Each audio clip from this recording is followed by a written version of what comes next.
guys, today we are going to discuss about bubble sort. So let's start with sorting. So sorting data means arranging it in a certain order, often in an array-like data structure.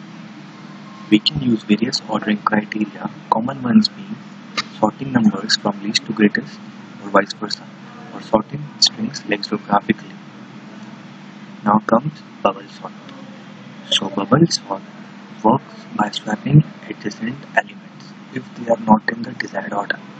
This process repeats from the beginning of the array until all elements are in order. So we know that all elements are in order when we manage to do the whole iteration without swapping at all.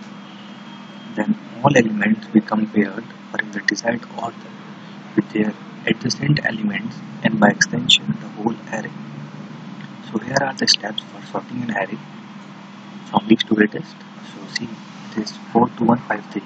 So 4 is greater than 2, then we have to swap 4 and 2.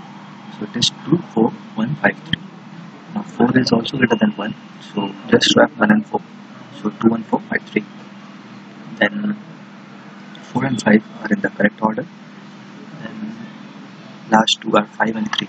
So 3 and 5, just swap 5 and 3, so we will get 3 and 5 because 5 is greater than 3. So 5 is at correct position now. So like this we have to swap 5 times to get the correct array in required order. So first just look at the code of bubble sort. So see, this is a code for bubble sort. So first, this is a code for swapping elements. See, array of j minus 1 is greater than array of j. Means if the element is greater than the next element, then we have to swap. This is a code for swapping. This is array we have taken initially. This is a code for printing array element before sorting, and this is after sorting. So our array is 360, 35, 2, 45, 320 and 5. So let's execute and see what the output is. So see, array before bubble sort was this one, and array after sorting is this one. So it is correctly sorted. So this was bubble sort code. Now let's move to the point then when we have to choose the bubble sort. So this algorithm has several advantages. It is simple to write, easy to understand, and it only takes a few lines of code. The data is sorted in place, so there is little memory overhead, and once sorted the data is in memory ready for processing. The major disadvantage is the amount of time it takes to sort. The average time increases almost exponentially as the number of table elements increase. 10 times the number of items takes almost 100 times as long as sort. Time complexity. Let's discuss what is the time complexity of bubble sort. So to figure out time complexity of bubble sort, we need to look at the worst possible scenario.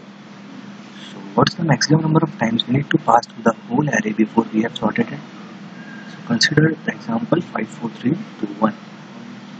So in the first iteration, 5 will bubble up to the surface, but the rest of the elements would stay in descending order. We would have to do one iteration for each element except one, and then another iteration to check that everything is in order. So a total of 5 iterations for 5 elements we have to do. So similarly, for n elements we have to do n iterations. So looking at the code, that would mean that our for loop can run maximum of n times. In a code there was for loop. Just have a look.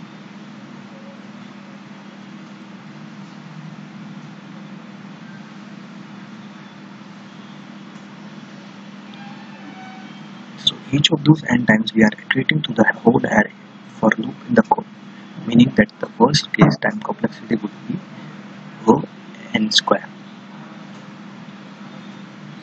And there is one note.